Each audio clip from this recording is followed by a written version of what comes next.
There we go. And we'll just give this a quick read. So we have Danny Thomas. She's been running a home-based business, unincorporated. So as soon as we hear that, we know she needs to do a T2125. She purchased it from a family friend on December 31st, 2018. On that date, she purchased all the inventory. So we know our opening inventory. She purchases all natural hair care products from various local suppliers and sells them online on her website, dragonesshair.com. She inventories the product in her home and runs the business primarily out of her house. So when we hear that, that's her principal place of business. So we say, okay, she's going to be somebody who could claim a home use of home deduction. Her business is a sole proprietor. She has no partners. She asked you to complete her 2125 statement of business activities and provided us with a bunch of information. So the job is to take this information, put it into the right place, make sure that it is a deductible expense. If there's anything here that shouldn't be deducted, we should ignore it. If there's anything that like purchases that is a part of a calculation to get to what we can deduct, we have to put that in. Your ending inventory is given. So we have opening inventory, ending inventory, and we have purchases. We also have some Chapter 5 stuff here. Chapter 5 and 6 really dovetail together. So here's our purchases. We have the details on the home office. I skipped over that, sorry. We have the details here on the home office, how much of a square footage she uses. So remember, your home office and your vehicle claims are prorated for the percentage that is business related. But on the forms, you enter the total real world costs and then prorate the total to be the number that you carry forward and deduct. These are all the potentially capital purchases that would need to have CCA calculated and factored in.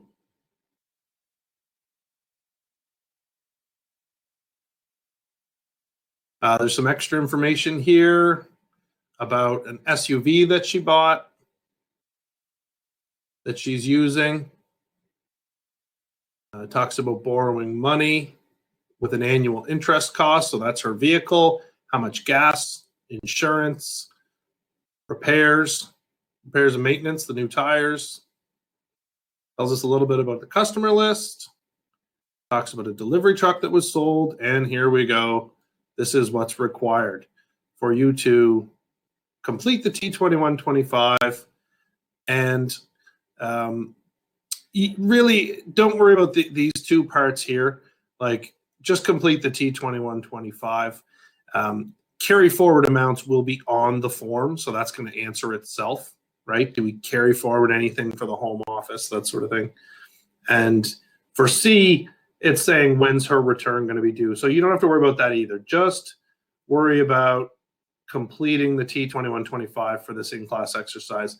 And the answer to when this would be due, well, this is a 2019 tax return. So the due date is going to be June 15th,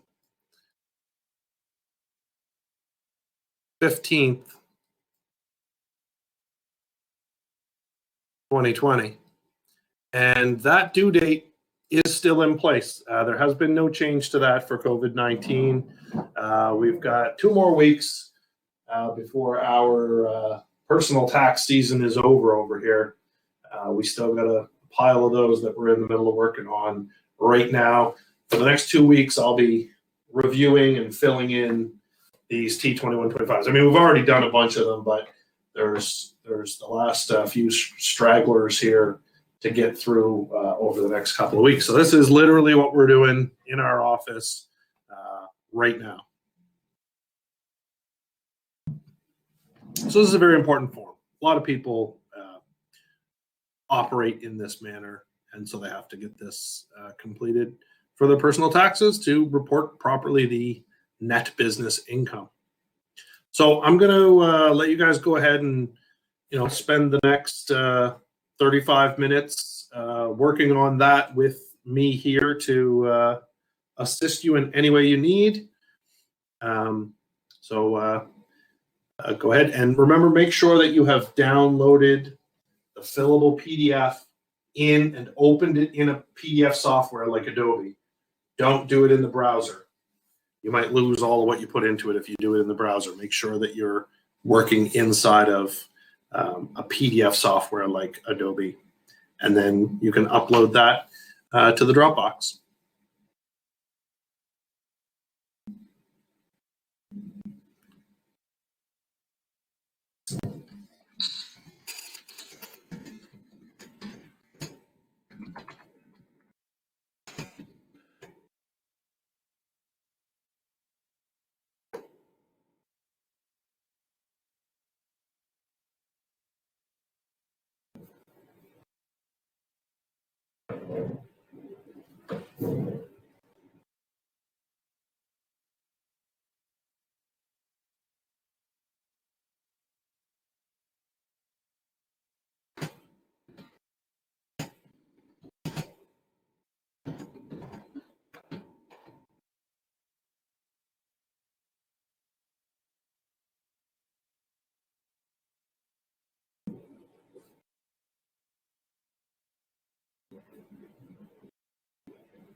Okay, so I got a couple questions here. I'm going to answer these.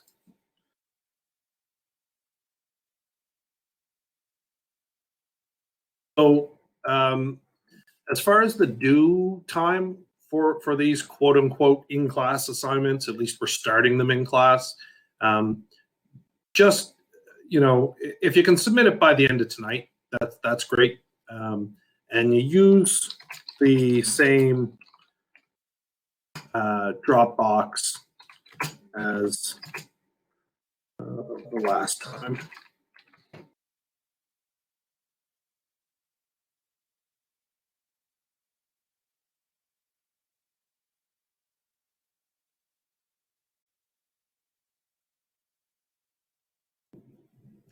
If you do need a little more time, if you're not able to get it finished tonight, that's fine. If you submit it tomorrow as well. It's more just to make sure that you've worked to fill in one of these forms and get a little practical experience with the form.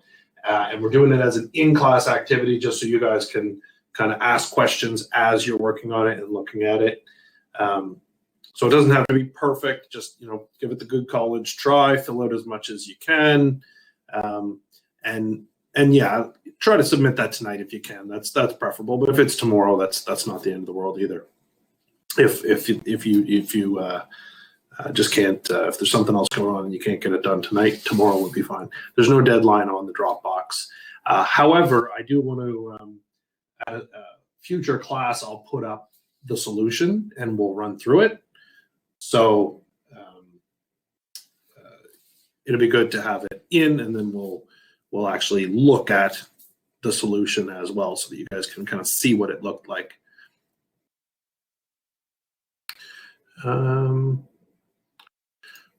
So another question here, are we marked on the work or the fact that we participate, pass it in? So it is a pass fail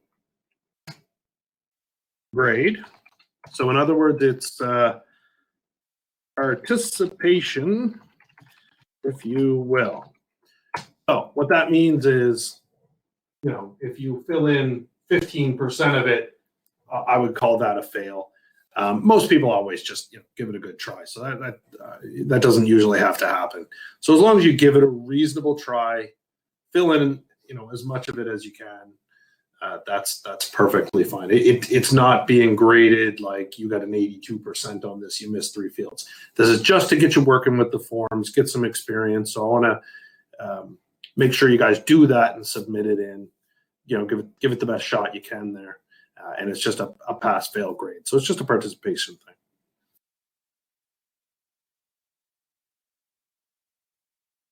thing. Okay. Yes, I didn't I didn't forget your question there, Colton. So the customer list, that is one thing to consider, because it's a good question. Which is the customer list? So in note 1, it says the customer list was acquired from a competitor who closed their business soon after the transaction. It contained a complete list. I'm looking to read here at note 1. So, sorry, the customer list was acquired from a competitor who closed their business soon after the transaction. It contained a complete list of the customer's current and past customers, including their email addresses, which Danny was planning to market to with an email campaign. So sometimes a customer list could be considered capital in nature. In this case, I would suggest that this is an expense. It's more of a marketing expense, meaning we're not buying the customers, or Danny isn't buying the customers. She's buying a list of old customers that were customers of a business that closed, because she thinks they would be a good group of people to market to. She's getting an email list, and she's going to blow out a marketing campaign to that email list. She's not actually acquiring the customers. So I would consider that a marketing advertising type of an expense.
So I've got the question here. Would the wages for the one shipping employee be included in the cost of goods sold section? So that's another good question. That's one of those ones where it's a little bit of a gray area, right? It could be one or the other. In that case, for me, where I would put that person is in the cost of goods sold section. So I'm just going to answer that in the COGS section. And the reasoning for that is because the sales, there was a shipping charge. So it says sales and shipping charges, $112,000. It doesn't break them into two, but that's a direct part of it, is that they're shipping it and they're charging for that shipping. So there's a revenue and a direct cost. So I would consider the shipping wages to be a direct cost related to the shipping revenue. Now, with that said, if you put that in on the other page, just under the regular wages and salaries, that's fine. It's just, I mean, it's still going to be deducted either way. It's more like CRA has these classification systems. They have GIFI, general index of financial information. And you'll notice each of those lines has a little code, like a little 4-digit code next to it. So that's just for their classification of it. They would hope everybody kind of puts stuff in the same place, but they're going to all inevitably have people kind of mix and match things back and forth. To be 100% correct, I would put that under the direct cost category.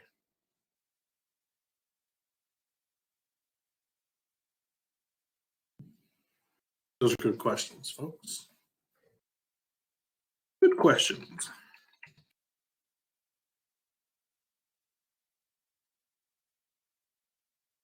You guys are noticing what's a little gray or interesting, or what do I do with that?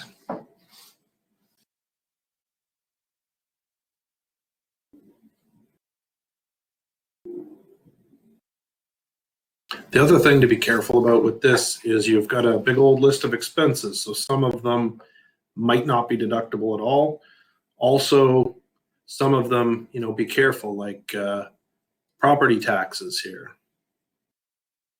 There's a property taxes here, and there's a property taxes on the T2125 form, or at least there's two different spots for property taxes. So you got to make sure that ends up in the right place. This is a person with a home office. It could have been a person with a building paying property taxes, where those property taxes were a 100% cost for the business. Here, the property taxes are a part of your home office. So you have to know what you're doing and why you're doing it, not just match up the names. That would be another example of that.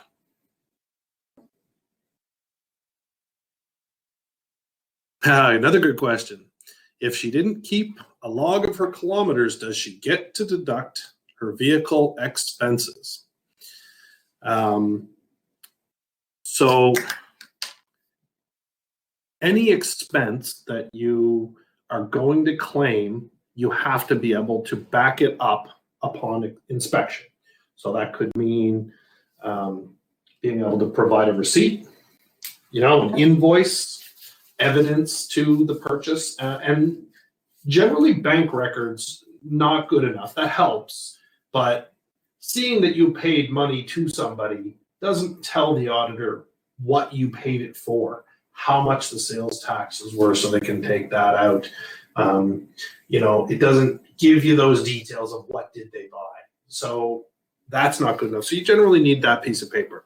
Now, when it comes to expense that you're going to prorate, particularly with a vehicle, you can evidence all the actual costs with the paperwork, but then the mileage, how do you evidence your mileage? So to answer Colton's question directly, the answer is yes, she could. However, by the letter of the law, you need to be able to prove it. And the way you would prove it is with the log. So if you don't have the log and you get a really nasty auditor, they could say, you have no evidence, forget it. That's not generally what I've seen. What I've seen in practice is for people who don't keep logs, which is many, the kilometers just need to be reasonable under the circumstances. So do the numbers make sense for the type of business? If your business is a psychologist and people come into your home and you meet with them and then they leave, it wouldn't make sense that you drove 25,000 kilometers out of 30,000 kilometers for work because people are coming to you. It would make more sense if you drove 3 or 4 or 5, right? Or maybe next to none, but a couple, 2, 3. You got to go to the bank, got to go see your accountant, got to go to a conference, a little bit, right? So it has to be reasonable under the circumstances. Also, notable item for this is that if you have, like for myself, I have an office in Burnside.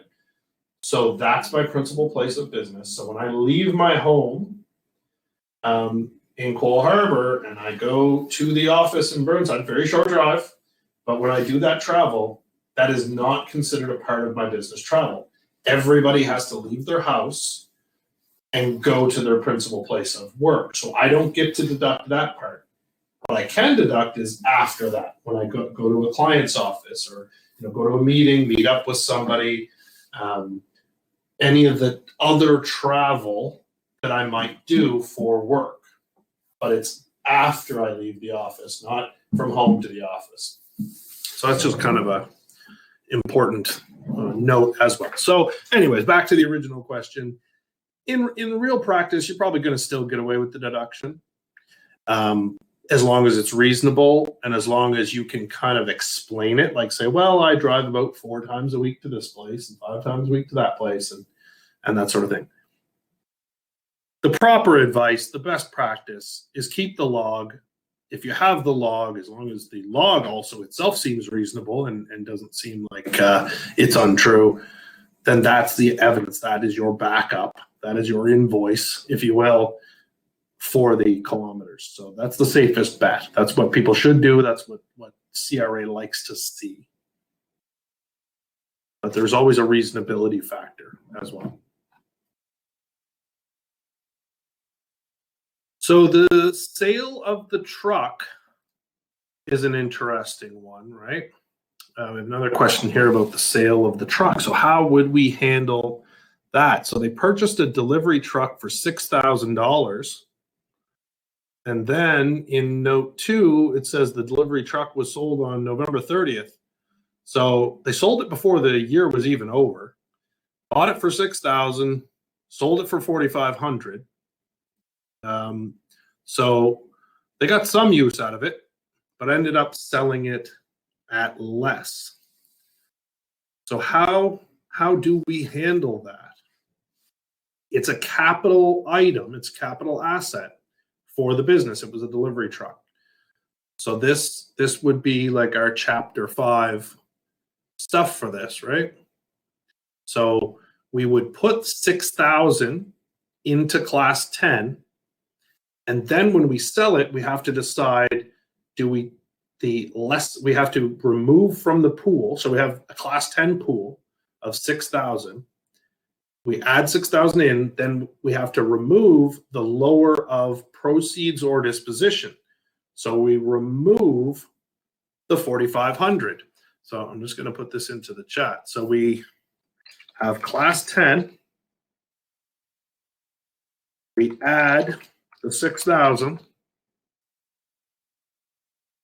Then subtract lesser of cost and POD, which is 4,500. And where does that leave us? That leaves us with a UCC of $1,500. So this is chapter 5 stuff.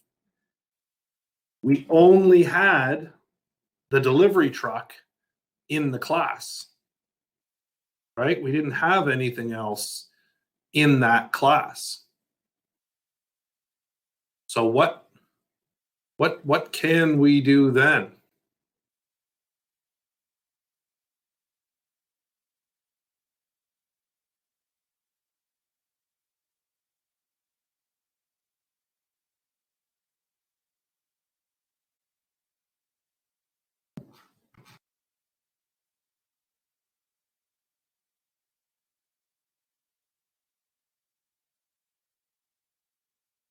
Bingo.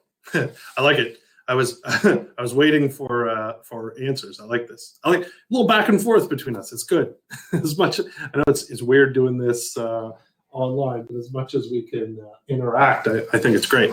So Colton says CCA everything, and Sarah says terminal loss. So Sarah wins the prize tonight. Sarah is correct. Ding ding ding ding. So terminal loss of $1,500. Now, that's because there was no assets left in the class. So I think probably Colton was thinking the same concept, which is we've got to flush it through CCA, right? UCC needs to be 0. So the only slight difference in how this actually ends out is that it's not a part of the CCA. It actually shows up in that kind of other expenses section as a terminal loss. So you can, now they don't have a Giphy code. There's not a 4-digit code there for that. You can just put it in. It's weird, they should, but it just shows up there as an other, as a terminal loss. It's not technically a part of CCA because you're not claiming CCA on it. You're claiming a terminal loss. And effectively that gets UCC back up to 0. So you would put that in just on the part 4. So I'll just say this: it's include at the bottom of part 4 in the others is how you would handle that.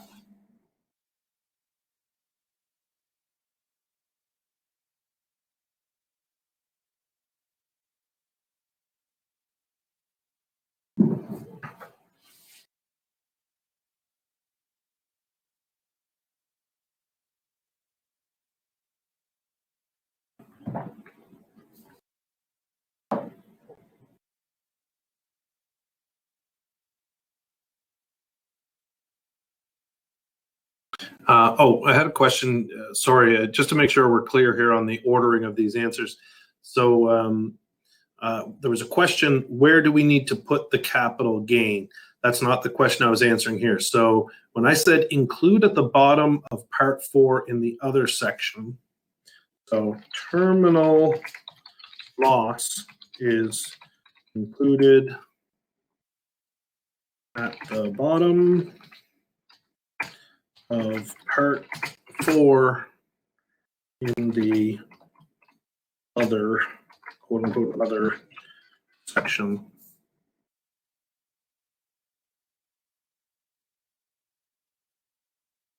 Just to clarify, that's the question I was answering. So The other question here, where do we need to put the capital gain?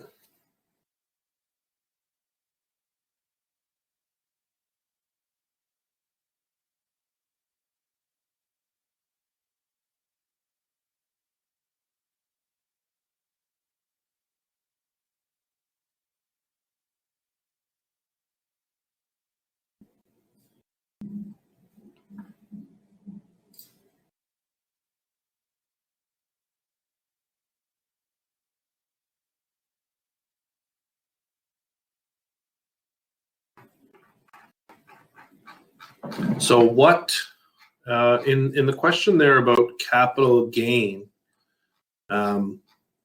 what asset are we referring to as having been disposed of at a capital gain?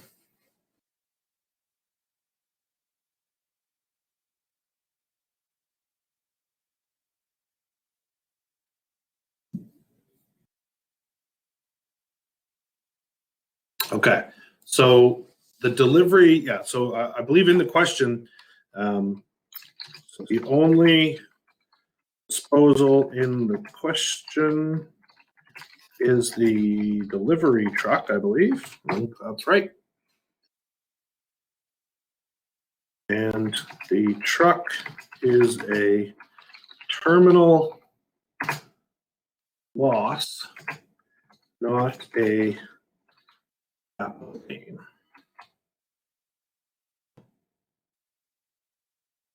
So it's kind of like the opposite. We bought it for 6,000, we sold it for 4,500, so we took a loss on it. But we do that based on the pool. The pool is a class 10 pool. There could have been other vehicles in there, but there wasn't. So when that truck left, we had 1,500 left in the pool when that truck was disposed of.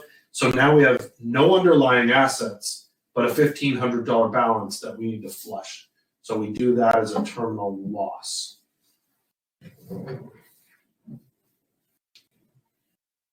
No problem. So that is something that students often kind of mix those up, right? So make sure from chapter 5 that you're real clear on recapture, capital gain, and terminal loss. It's easy to mix those guys up. And sometimes the recapture and capital gain can both happen together. That happens often as well.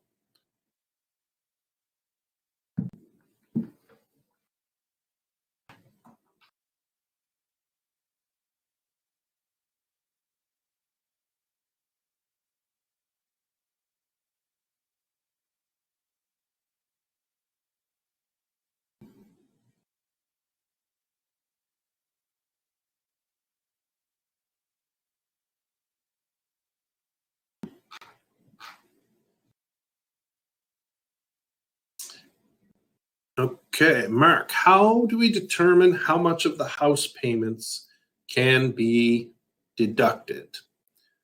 So, okay, I'm just going to catch this. No HST calculations are needed. So as far as HST, you don't need to do anything with that. There's no HST calculations necessary in this question. Back to Mark's question. So how do we determine how much of the house payments can be deducted? So that's a little bit of a longer answer. So step one, we need to go and find all of those expenses. So that would be the mortgage interest. Here, let me pick a different color here. I'll put blue lines next to it. So the mortgage interest, the electricity, the home insurance, property taxes. Am I missing anything? Oh, I think that's it. So this little group right here is our home office expenses. Okay, good question. Follow up here, possibly the telephone. So the telephone, like if we kind of look through all these expenses, you need to separate almost into three categories. You're going to have what I'll call I'll type it up here. So you kind of need to strategy is to categorize into three buckets, if you will.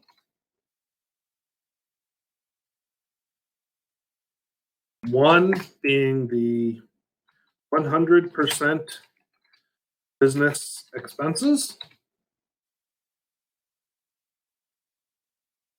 Two being the home office to be prorated. And three, the personal vehicle to be prorated. Now, you could have a vehicle that is 100% for the business as well. Like that delivery truck, we were considering 100% for the business is what we would have done with that. So you have those direct business costs. And on your T2125, those 100% direct business costs will go in part 4. You'll just put them straight in. So for instance, your business insurance of $1,200 would go in line $86.90. It just goes straight in because it's business insurance, right? So that goes straight in. But we also have home insurance. Well, the home insurance goes over to the section for home office on the 2125. So that ends up going under insurance in part 7. So in part 7, you should have electricity, insurance, maintenance, and mortgage interest. Those should all be totaled. You'll get a total of $13,790. That's your check figure for part 7. And then it's given here in the question, right? We're told that we're using 150 square feet out of 1,000. So that's your prorated amount. So we're going to use 150 out of 1,000 is your prorate for the square footage. So if you just take 150, divide by 1,000, basically that tells you that it's going to be 15% for business, 85% for personal. So you take the total costs, you subtract the 85% to equal the 15% deductible. So in this question, you're going to end up your check figure for this. So you're going to have $13,790. So it's going to look like this. It's going to be $13,790. Whoops, 790. Subtract 11,721.50.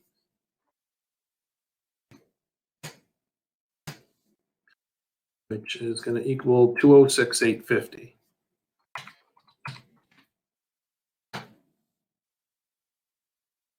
So if I double check that math, 206,850. 206,850 divided by 13,790 is 15%. Perfect. Give you the right numbers. So that's the amount of deduction that you can claim as long as there's net income to claim it against.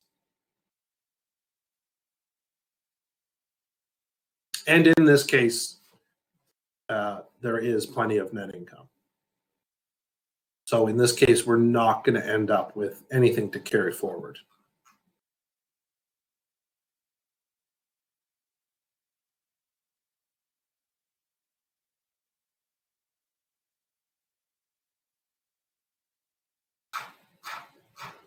So probably the most tedious part of this, once you kind of put it together, is probably that CCA section. Area B, Sarah's got a question. Area B, details of equipment additions for the year, does not have enough lines for all the additions. Yeah, good point. I should have mentioned that before. Let's see.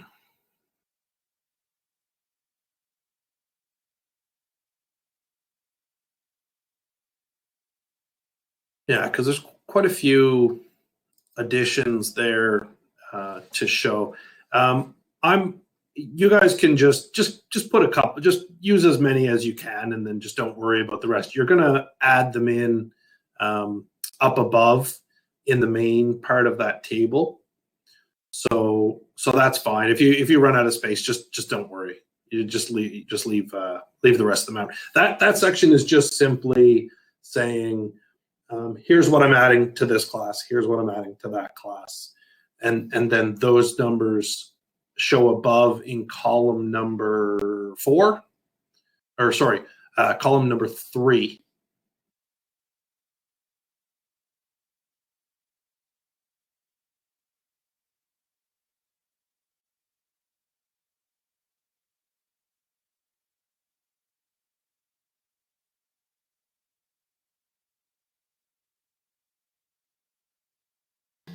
So just the answer again is just put as many as you can as an example. You know, if you're doing it in software or whatever, it would give you as many fields as you needed. The fillable PDF isn't a perfect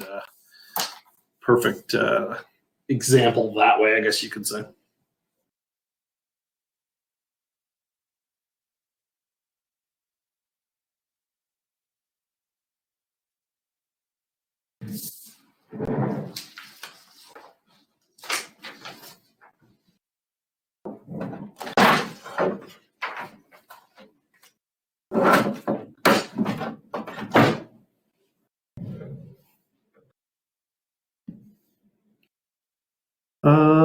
What is the total CCA for the year? Okay, yeah, sure. I can help you guys out a little bit with this one. Give you a check figure. Because again, this is just for participation, right? So here is CCA. Oh, it might be a little tricky, the CCA. Here we go. $4,637.50 is the total number.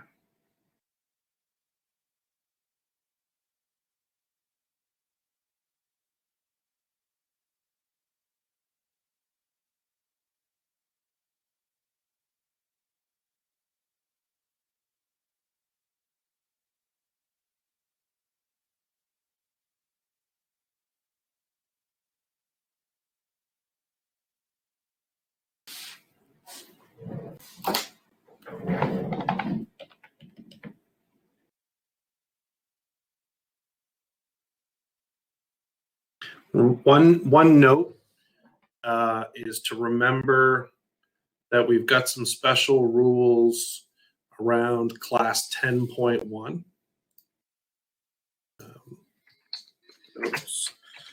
Class 10.1.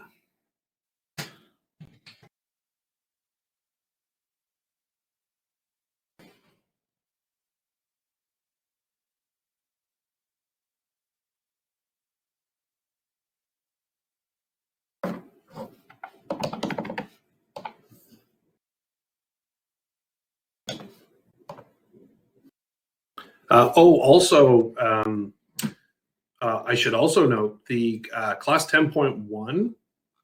That's a that vehicle. Let's see here.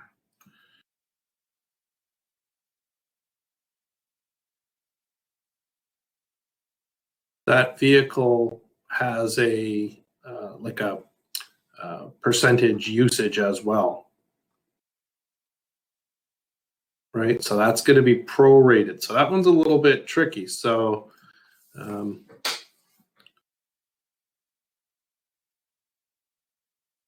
so think about like half-year rules, limits, half-year rules, cost limits, and prorating the CCA based on kilometers.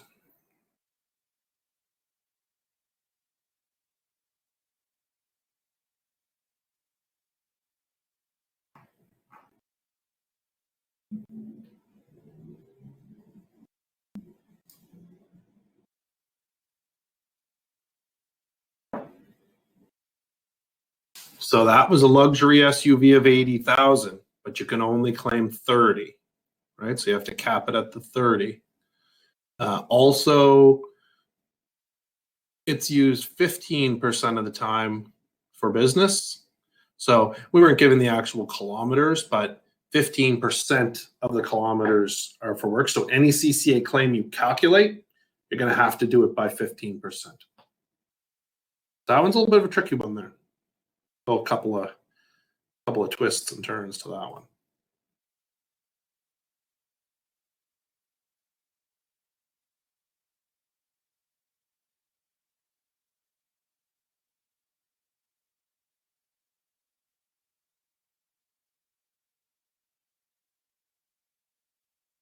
For the vehicle, the interest, the 6,000. Remember, that's going to be limited by your $10 per day. That's another trick there.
Okay, Colton asks a good question here about the accelerated investment incentive.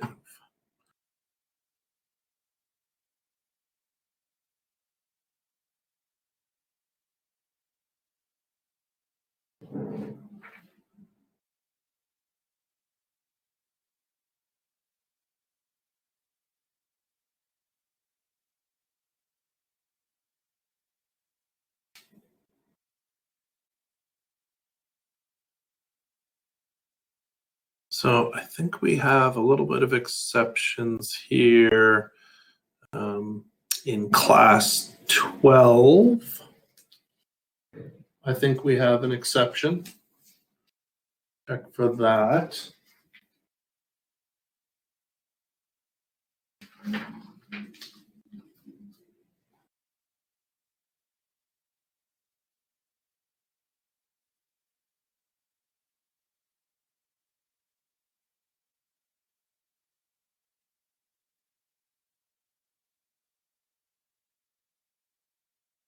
Yeah, actually, just looking at that solution figure I gave you, this 10.1 vehicle in the solution I have is doing half-year rule. I'm not sure why that is.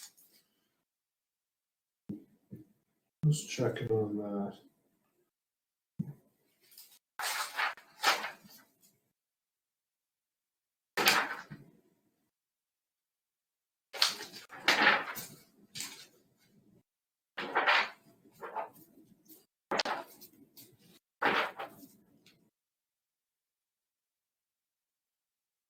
As far as eligibility for the accelerated investment incentive, that kicked in for use after November 20th, 2018, and it goes all the way up to 2028. So that sucker is going to be around for a while, but it will go away again. There are some exceptions. So in general, all classes of depreciable assets can be eligible for that accelerated incentive, I should say. There are some exceptions to kind of be clear. The manner in which the asset is acquired can cause it to be non-eligible. So there are some things, the asset was previously owned by the same taxpayer, owned by a non-arm's length person, acquired on a rollover basis. So some of that stuff was covered in the lecture on chapter 5. But that, I don't think any of those situations were given in this question. And again, not to be confused, it doesn't matter if it's a used vehicle. It's just about being previously owned by the same taxpayer. That's what they mean by previously owned.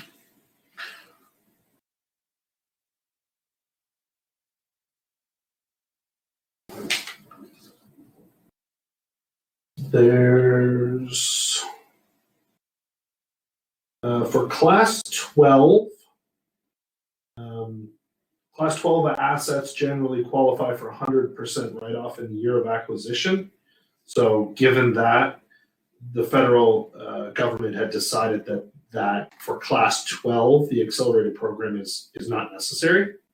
So with respect to medical and dental instruments, uniforms, Chinaware, and tools costing less than $500, their cost could be completely written off in their year of acquisition. As a result, it would not have been possible to increase the acquisition year CCA for those assets. However, some items included in class 12 were subject to the half-year rule, resulting in a CCA deduction for the new acquisition of only 50%. So as an example, computer software.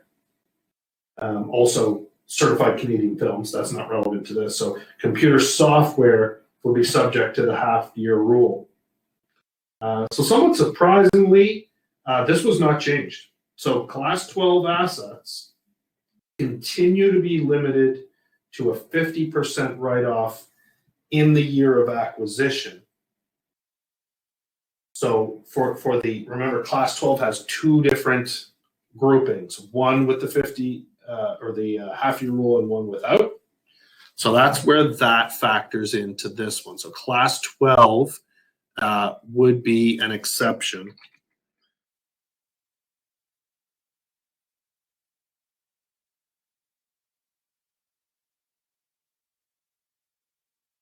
And in this exact question, what did we have here for Class 12? We had accounting software, $500. We had small tools, $750, each under $500.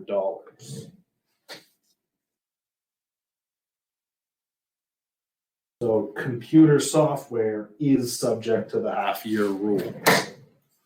So you're not going to be able to deduct in the same year everything in that category. So Class 12 is one exception to answer your question there, Colton. The check figure that I gave you factors that in. The half-year rule on the $500 for the, so one half of the 500 for the software. But for 10.1, the check figure I gave you was also doing a half-year rule on the 10.1 vehicle, which was limited to 30,000 in the first place. I'm not 100% sure why that is. Let me see.